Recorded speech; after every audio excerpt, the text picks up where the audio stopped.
So, hello everyone. Today we're going to deal with grammar, and more exactly we're going to deal with the present tenses. Let's move into detail and explain each of them. Before we do, let me tell you that in English language we have four main present tenses, and they are present simple, present continuous or present progressive, present perfect simple, and present perfect continuous. Now, when telling or speaking about each of them in detail, we're going to deal with their uses, and each of them may have one or more uses. The first one is the present simple tense. Now, it expresses a habit or often a repeated action. Adverbs of frequency such as often, seldom, sometimes, never, etc. are used with this tense. For example, Mark usually drives to work, or she always leaves the office earlier on Fridays. This tense also describes general truths or facts that are usually timeless. For example, snow falls in December in Minnesota, or water freezes at 0 degrees Celsius. Below, you have the table of the conjugation for the affirmative, negative, and the interrogative form. Please do bear in mind that in the third person singular, verbs take S or ES depending on the spelling rules for each of them. The second tense we're going to deal with is the present continuous tense or the present progressive. Now, this tense is used to describe an action that is occurring right now or around now, which means at this moment, today, this year, etc. And the action has begun and is still in progress. Have a look at the example. Mary is writing a letter of application at the moment. The present continuous tense can also be used to describe an action that is occurring in the present but is temporary. For example, she's working as a sales assistant for the summer holidays. The present continuous can be used to describe repeated actions with adverbs such as always, frequently, constantly, etc., but to express annoyance or criticism. For example, she's always complaining. Below, you have the table of the conjugation for the three forms: question, negative, and the positive form. The third present tense we're going to deal with is the present perfect tense. The present perfect is used to talk about an event that began in the past and continues up to the present, especially this with the stative verbs.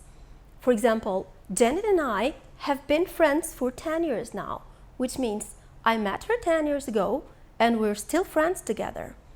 Its second use is to talk about an event that was completed in the past or recently, but the specific time of the event is not important or stated. For example, I have seen that movie before, which means the specific time or date is not important. Moving on to the third use of the present perfect tense, it is used for personal experiences or changes which have happened. For example, it is the first time he has attended an interview. Below, you have the given table with the conjugation of this form in the affirmative, negative, and its interrogative form. The fourth verb tense we're going to deal with regarding present is the present perfect continuous or progressive. Now, this tense is used to describe and often emphasize the duration of an action that began in the past and continues into the present. It often shows the consequences of a past action. For example, Beth is annoyed. She has been waiting to see her boss since this morning, which is the present consequent of a past action for her. It is also used to describe events that have been in progress recently and are rather temporary. For example, she has been living in the city for the last 2 years, but she has plans to move soon. And the last use of this tense is to express anger, irritation, annoyance, or criticism. For example, who has been moving things around my desk? Which of course shows annoyance. Below, you have the table of the conjugation for the three forms: affirmative, negative, and interrogative form. Now, please be careful with the stative and the action verbs. Now, stative verbs are the verbs which describe stages and are not used in the continuous tenses, even though they describe something that is happening now. Similar verbs are verbs of senses, such as hear, see, feel, look, etc. For example, Julia looks amazing in that dress. Verbs of thinking, such as understand, know, believe, etc. For example, I understand why you are upset. And verbs of emotions, such as love, like, hate, etc. For example, Kim doesn't like this song. Now, some verbs can be both dative and action verbs, which mean that when they're action verbs, they're used in the continuous tenses. But however, please be careful because there is a change in meaning. For example, Kelly appears to be pleased with her result. In this case, appears means gives the impression that. But when we say Melanie is appearing in a play, that means she's taking part or performing there. Another example is the verb see. When we say, I see what you mean, which in this case means I understand. But below, we say, William is seeing a doctor tomorrow, which means he's meeting a doctor tomorrow. Now, please be careful when using the present tenses in clauses.